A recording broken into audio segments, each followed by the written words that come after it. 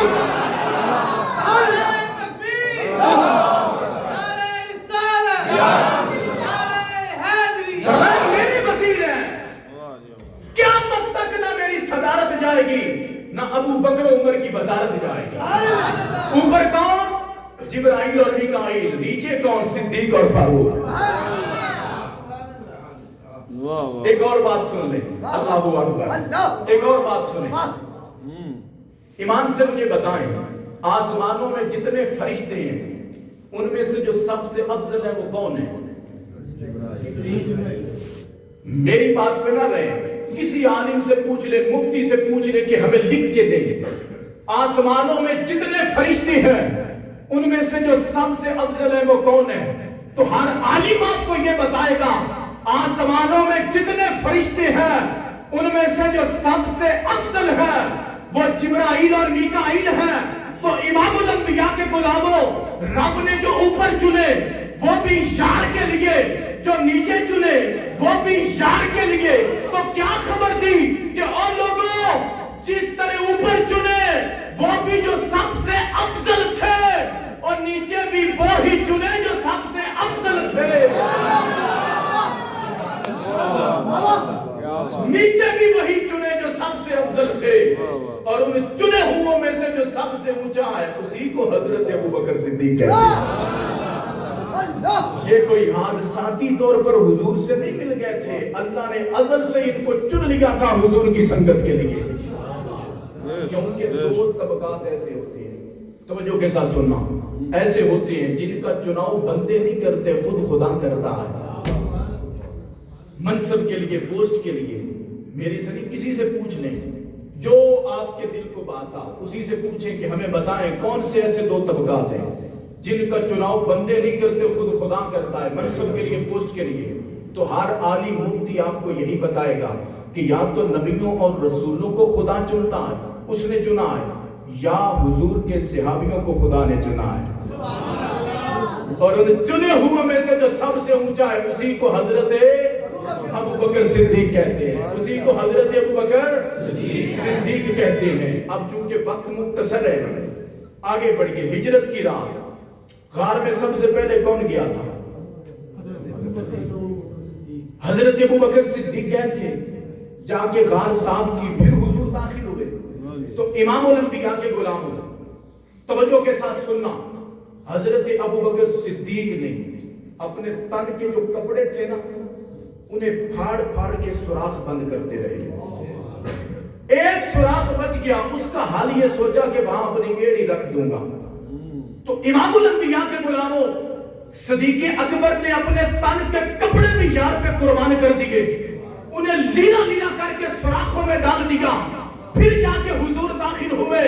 شیخ الاسلام خواجہ قمر الدین سیالوی فرمایا کرتے تھے, آپ فرماتے تھے کہ صدیق اکبر کی یہ خدمت غار والی میرے رب نے اتنی قبول فرمائی, اتنی قبول فرمائی, اتنی قبول فرما لی.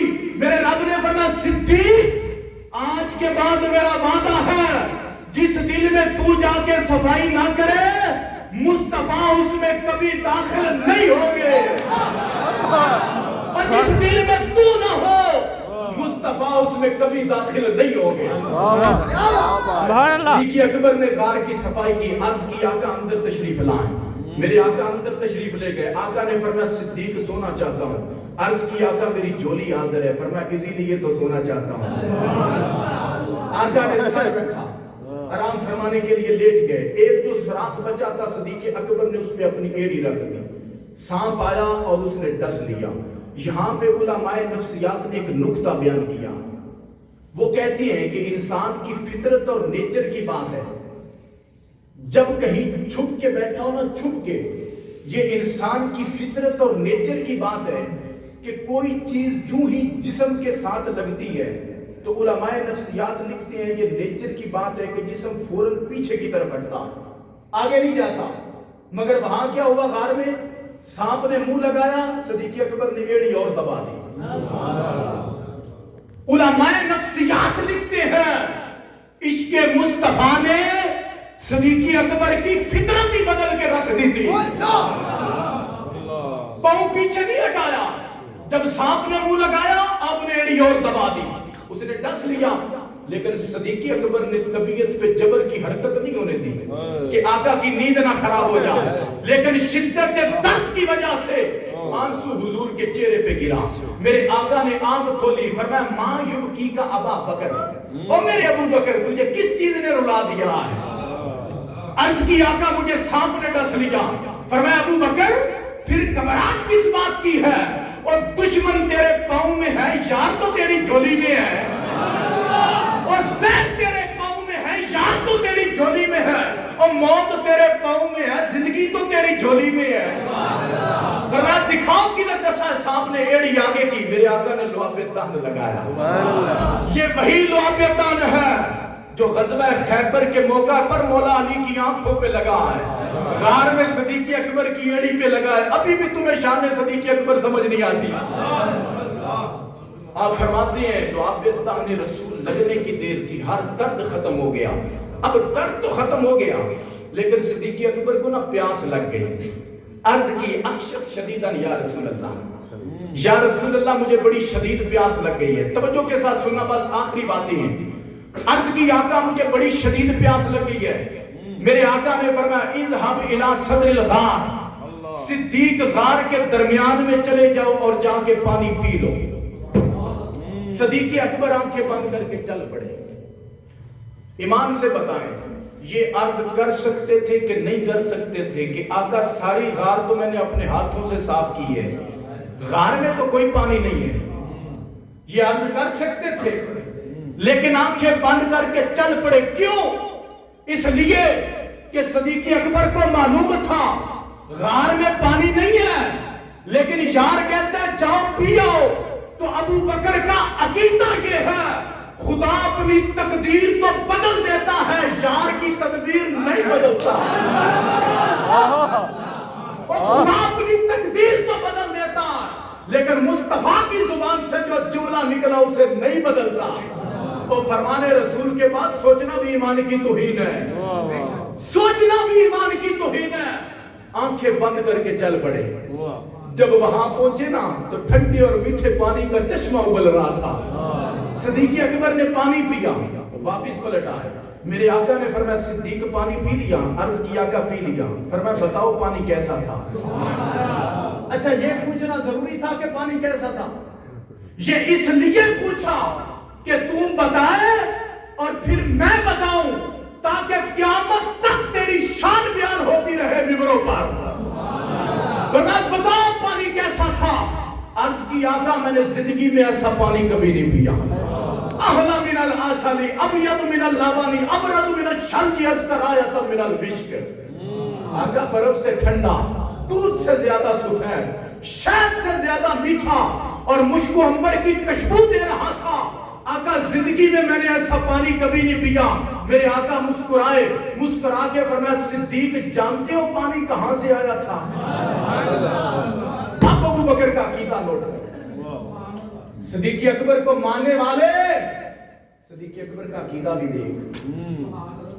عرض کرتے ہیں یا رسول اللہ اللہ و رسول عالم. یا رسول اللہ ساری غار میں نے اپنے ہاتھوں سے صاف کی ہے، غار میں پانی نہیں تھا، اب یہ پانی آیا ہے آپ کے فرمان پر، اور یہ ہے غیب کی خبر. یہ غیب یا خدا جانے یا مصطفیٰ جانے. یہ نہیں کہا اللہ عالم اللہ جانے.